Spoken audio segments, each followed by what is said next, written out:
Stand கட்டிட்டு நீங்க என்னத்தை டெண்டர் அடிக்கீங்க? எல்லாரும் கொண்டு ஊர் முழுக்க நிறுத்துறாங்க. இதுல என்ன உங்களுக்கு லாபம் வரும்?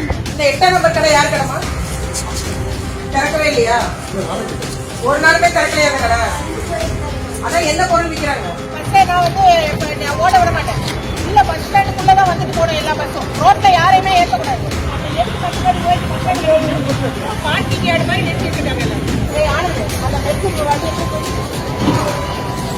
தண்ணி வருதா பாத்துருங்க. சோழப்பா தண்ணி வருதா?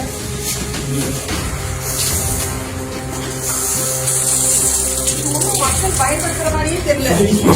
நீங்க ஸ்டாண்ட் எடுத்து என்ன லாபத்துல வர போறீங்கன்னு எனக்கு தெரியல. எல்லா பஸ்ஸும் உள்ள வரணும், ஷெல்டர்ல போட்டுட்டு தான் போகணும். திருப்பி நான் அடுத்த வாரம் சர்ப்ரைஸ் இன்ஸ்பெக்ஷன் வருவேன். இல்லைன்னா ஈஓவையும் யாருக்கும் தான் கொடுப்பேன்.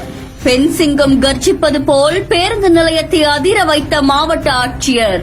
லாரி கட்டுறதுக்கு 10 கோடி ரூபாய்க்கு பஸ் ஸ்டாண்ட் கட்டிட்டு லாரி விட்டுறதுக்கு 10 கோடிக்கு பஸ் ஸ்டாண்ட் கட்டியிருக்கோம், இது மக்கள் பயன்படுத்துற மாதிரி தெரியலையே அப்படின்னு பேருந்து நிலையத்தையே அதிர வைத்த மாவட்ட ஆட்சியர். உள்ளதான் வந்துட்டு போனோம் எல்லா பஸ்ஸும். ரோட்ல யாரையுமே ஏற்றக்கூடாது. திருப்பி நான் அடுத்த வாரம் சர்ப்ரைஸ் இன்ஸ்பெக்ஷன் வருவேன். இல்லைன்னா ஈஓவையும் யாருக்கும் தான் கொடுப்பேன். உங்களை தேடி உங்கள் ஊர்ல அப்படின்ற திட்டத்தின் கீழே நாமக்கல் மாவட்டத்தில் இருக்கக்கூடிய வளர்ச்சி திட்ட பணிகளை மாவட்ட ஆட்சியர் உமா அவர்கள் அப்பப்போ ஆய்வு மேற்கொண்டு வராங்க.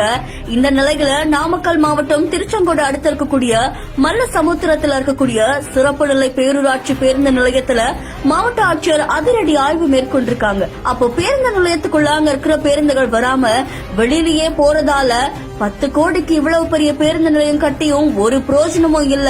இனி எல்லா பேருந்துகளும் உள்ள வந்துட்டு தான் போனோம், அப்படி போகாம போனா நான் வெளியிலேயே விட மாட்டேன் அப்படின்னு அதிரடியா ஆக்ஷன் எடுத்திருக்காங்க. அதை தொடர்ந்து அடிக்கடி நான் சர்ப்ரைஸ் விசிட் வருவேன், அப்பவும் இதே மாதிரி பேருந்துகள் உள்ள வராம இருந்தா கண்டிப்பா நடவடிக்கை எடுக்கப்படும் அப்படின்னு தெரிவிச்சிருக்காங்க. இப்படி இருந்தா எப்படி அப்படின்னு பார்க்கிங் ஒப்பந்ததாரர்கிட்டையும் கேள்விகள் எழுப்பியிருக்காங்க.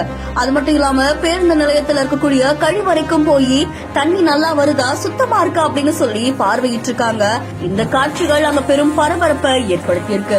மக்களுக்காக வேலை செய்யக்கூடிய மாவட்ட ஆட்சியரை பார்த்து அங்க இருக்கிற மக்கள் நெகிழ்ந்து போயிருக்காங்க அப்படின்னு தெரிவிக்கப்பட்டிருக்கு. இந்த செய்தி தொடர்பான உங்களுடைய கருத்துக்களை கமெண்ட்ல சொல்லுங்க. மேலும் செய்திகளுக்கு பிஹேண்ட் ஃபாலோ பண்ணிக்கோங்க.